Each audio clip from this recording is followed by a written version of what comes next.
Hi guys, my name is John and I'm a full stack Cold Fusion developer with some PHP experience. This is it's going to be as quick as possible, just showing my JavaScript skills. So here I've created a single page application using pure JavaScript. There's no jQuery, there's no Vue.js, there's no React.js. And this is a CRUD application. So it creates, reads, updates and deletes data. It then pushes that data into a graph. The graph uses JavaScript, which is imported from a third party. So let's get started. So if I hit the add button, you've got basic validation. Please fill in the required fields. The fields then go to whatever color we've defined. And the way that works is if we quickly do an inspect element, we can see that wherever there's a class required to an element, then apply that rule. So where the field is empty. So if I do that again, after filling in the word John, it then clears that field. So nothing special there, pretty typical. Down here we've got some HTML5. This is a number field of type number with a min value of 0, because you'd never have a salary of negative. So that's a bit of HTML5. So although it lets me type in negative numbers, in the real world we'd put in rules to stop that. Nothing complex there. So yeah, and what this does is, like I said, it's a CRUD application, but instead of writing to a file or a database table, it writes it into an array of objects. So it's purely in JavaScript, and it's purely client-based. So I put in the data, 33, programmer, 36,000.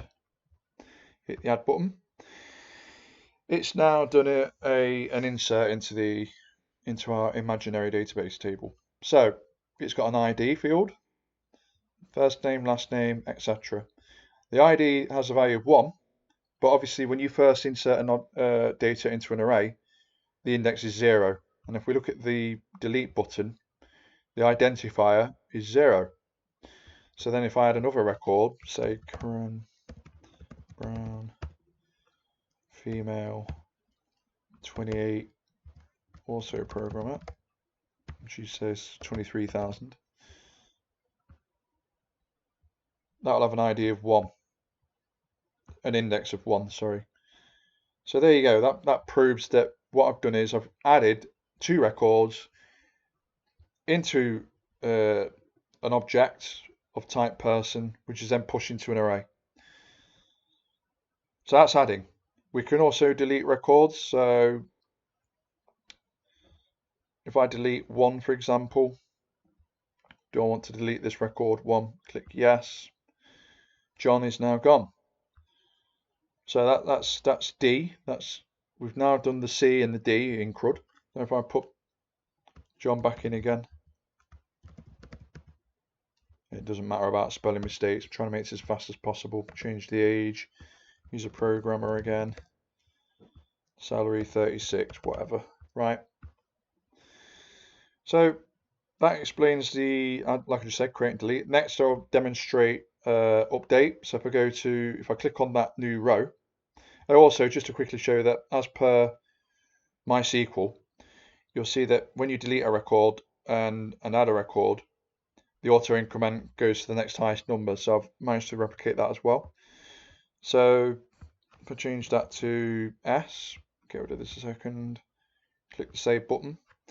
There it now says John Smith rather than C as an S. So that satisfies the update. So we've now done CRUD. That's the full word, CRUD. I've created it. You can read it, you can update it, and you can delete it.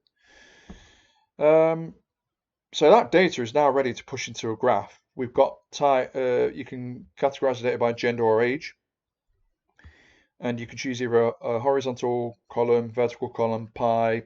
These can all be added to quite easily. And so if I add a bit more data just to make it look more realistic, we can then get a bit of an interesting looking graph. So if I put, say, Sarah Mercer, female, 19, what could I say, sales assistant,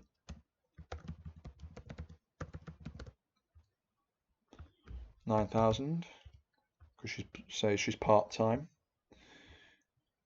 Then we could add another record, say William Bailey, male, he's 18, he's also a sales assistant, and he's on slightly more because he's full-time. We've now got a data set, so 4 records, as you can see there, that goes by the array length. So if I delete a record, just for argument's sake, it then goes back to 3 again. So I'll put him back in male.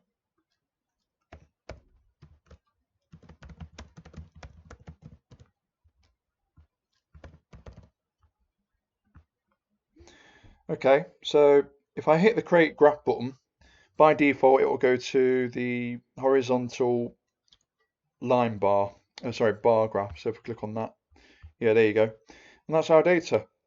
That's it. That's all there is to it. So you've got male, female legend, 75% of males in programming, etc., etc. And then we could choose, if I just quickly choose gender here, you'll see that it puts a title in. Easy bug to fix. If we put age in, it gives you it by age, which makes more sense in a pie chart. So we can select pie chart. And that's basically it. That's all there is to it. So literally, all this data here, which simulates a database table, is then pushed into this graph. And I hope that demonstrates the skills. That's basically all there is to it. I mean, I've got plans for this app just to moving forward. It's a CSV export feature. So I export this data into a CSV file, which then could be shipped off anywhere. CSV import feature, which I push data into this array of objects from a CSV. Then I could put a post button in, where it posts this data to a REST API on a server, and then inserts it into a person database table. So yeah, I hope you enjoy watching the video, and I hope we get in contact soon. I hope it demonstrates my JavaScript skills, and if you have any questions, feel free to ask. Thank you. Cheers.